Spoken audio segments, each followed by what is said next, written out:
So when we're talking about breathing, we are looking at dysfunctional breathing, and there is no precise definition, but generally it includes any disturbance to breathing, including hyperventilation or overbreathing.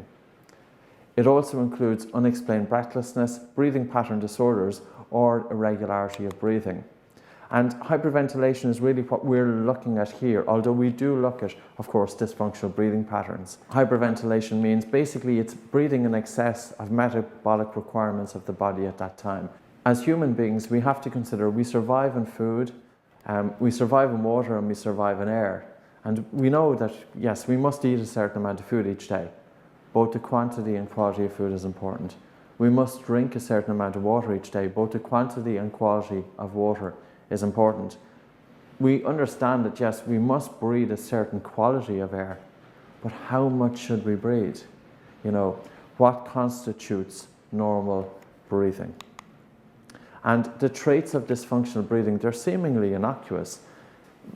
A person that goes into a healthcare specialist breathing through their mouth, or having audible breathing, or having a sigh every 7 or 8 minutes, or regularly sniffing, or even taking large breaths prior to talking, yawning with big breaths, or upper chest breathing, or lots of visible movement. Most of those habits, they're not necessarily looked for. If an individual goes in to a healthcare specialist, they display these traits, which are dysfunctional breathing, but seldom is there any attention put on it. However, this breathing has a profound impact on the human being. This would be far worse than eating a processed diet, and far worse than doing little physical exercise. A third factor is that hyperventilation can cause constriction of the carotid arteries. So breathing too much, and also, of course, because how does it do this? Well, we have smooth muscle embedded in the blood vessels. And when we breathe too much and we lose carbon dioxide, the smooth muscle constricts. But there's also smooth muscle, of course, embedded in the airways. So breathing too much to lose carbon dioxide also causes the airways to constrict, and that can manifest as, for example, bronchoconstriction as found in asthma. So it's a primary response to hyperventilation. It can reduce the amount of oxygen available to the brain by half. So breathing too much can literally reduce the amount of oxygen quite significantly. This makes sense in terms of our stress.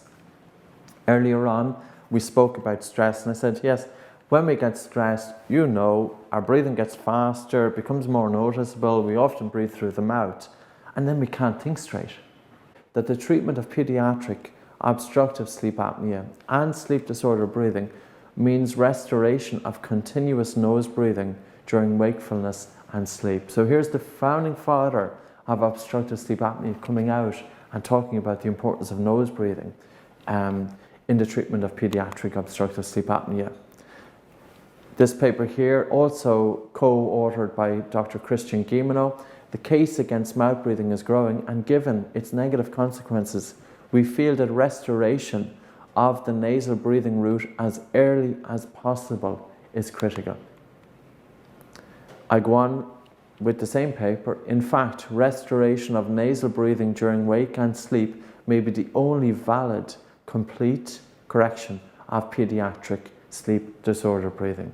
This is huge. This is the recognition and the realization of the importance of nose breathing in helping children with sleep disorder breathing. And it's not just children we're talking about here. We can also help adults with sleep disorder breathing.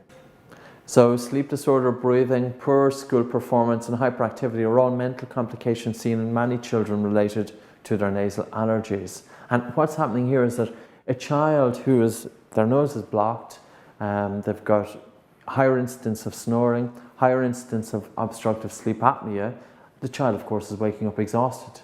And whereas an adult will be exhausted during the day, and it will affect, of course, their productivity and work and everything else, a child who is exhausted tends to be hyperactive.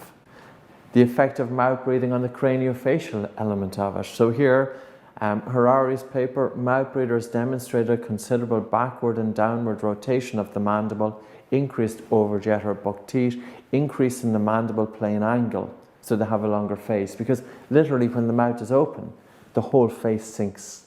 So over the years, I see teenagers, I see adults, and of course I see children who were exhibiting these, craniofacial changes, which literally could have been avoided. I have some of the craniofacial changes. If you look at the shape of my face, it's longer than what it should be.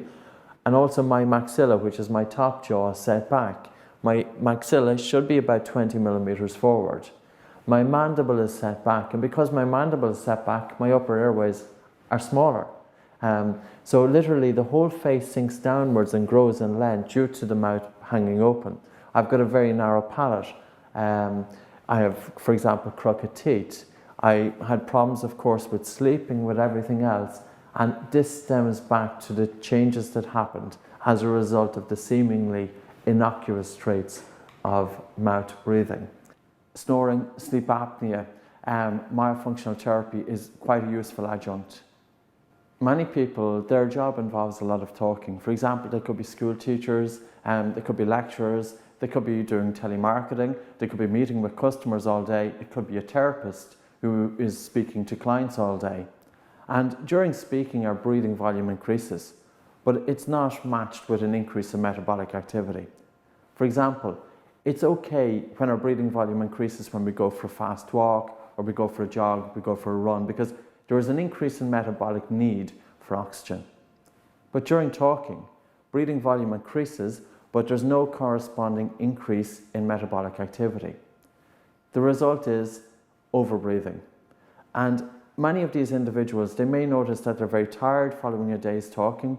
They may notice that their talking brings on a cough, that it's drying the upper and the lower airways. They've increased amounts of mucus. They may be, for example, losing their voice. So a lot of these symptoms, even though they may not have put the connection to their breathing, a lot of these symptoms can be helped when breathing is under better control. So take a small breath in through your nose, a small breath out, hold your nose, and gently nod your head up and down for as long as you can. And I need you to hold your breath for as long as possible. Hold your breath for as long as possible. So continue holding your breath, continue holding your breath, continue holding your breath, continue holding your breath. When you feel a strong air shortage, let go and continue relaxing into your body. When you feel a strong air shortage, let go, breathe through your nose, and then calm your breathing. Excellent. And that's how you decongest your nose. Now, that exercise will also help if we're feeling a little bit fatigued. And also, say, for somebody with constipation, they hold their breath for as long as they can, and it relieves constipation. So that breath hold is very, very useful for that exercise. Literally decongesting the nose in five minutes or so.